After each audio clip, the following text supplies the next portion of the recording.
Civil services interview और ethics कैसे एक दूसरे से इंटरकनेक्टेड है। मतलब आप अगर एथिक्स की तैयारी कर रहे हैं तो सिविल सर्विसेज में कैसे क्वेश्चन पूछे जा सकते हैं और केस स्टडीज़ में कैसे क्वेश्चन आते हैं। तो मैं अभी आपको रिसेंट केस के बारे में बात करता हूँ। उड़ीसा में एक ट्राइबल मैन अपनी सिस्टर के स्केलेटल रिमेन्स को बैंक में लेके जाते हैं टू क्लेम द मनी कि अब उसकी सिस्टर रही नहीं तो उसका पैसा मुझे मिलने चाहिए। बट बैंक उसे कहता है कि आपको डेथ सर्टिफिकेट देना होगा और लीगल एज सर्टिफिकेट देना होगा क्योंकि आप नॉमिनी नहीं हो। अब यहाँ पे ट्राइबल मैन को ये सब समझ में आता नहीं है। वो क्या करता है, सीधा अपने सिस्टर के स्केलेटल रिमेन्स लेके बैंक पहुँच जाता है।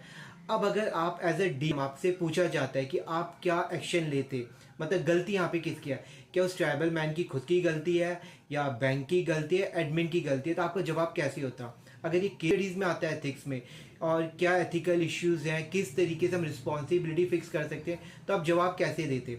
तो सबसे पहले हम banking official point of view से सोचते हैं। बैंक ऑफिशियल ने जो भी कहा बिल्कुल करेक्ट कहा, क्योंकि अगर वो नॉमिनी नहीं है तो डेफिनेटली डेथ सर्टिफिकेट की रिक्वायरमेंट रहेगी, लीगल एज सर्टिफिकेट की रिक्वायरमेंट रहेगी, जो कि ट्राइबल मैन प्रोवाइड नहीं कर पाया।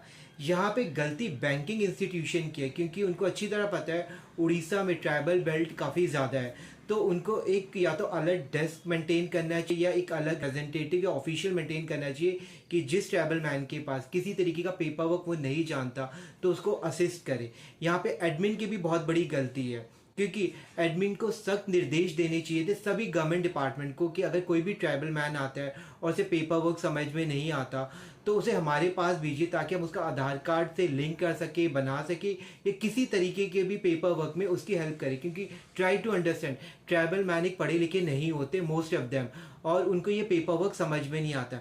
यहाँ पे वो स्केलेटल रिमेन्स लेके आता है तो एक बहुत बड़ी बेइज्जती है। मतलब एज एन इंडियन, मतलब आप समझने की कोशिश कीजिए कि आज हम डेवलप कंट्री होने की बात करें, बट ये ऐसी घटनाएं घटित हो रही है ट्राइबल एरियाज में।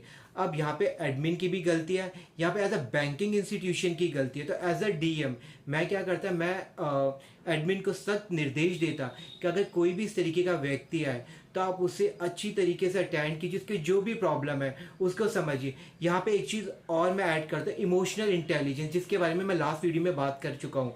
तो एथिक्स का हम एक पार्ट इमोशनल इंटेलिजेंस को भी कनेक्ट करें। इमोशनल इंटेलिजेंस में क्या बताया था कि आप अपने इमोशन के साथ साथ किसी और के भी इमोशन को समझिए, तभी आप प्रॉब्लम को सॉल्व कर पाएंगे। अगर इस तरीके से आप आंसर अपनी केस स्टडीज़ में लिखते हैं या इंटरव्यू में जवाब देते हैं बिल्कुल लॉजिकली, तो आप अच्छे नंबर फैच कर सकते हैं। तो यहाँ पे गलती एज अ बैंकिंग इंस्टीट्यूशन के, बैंकिंग ऑफिशियल्स की नहीं है, क्योंकि उनको जो डायरेक्शंस दिए उन्होंने बिल्कुल फॉलो किए। यहाँ पे एडमिन की गलती है कि वो एक वल्नरेबल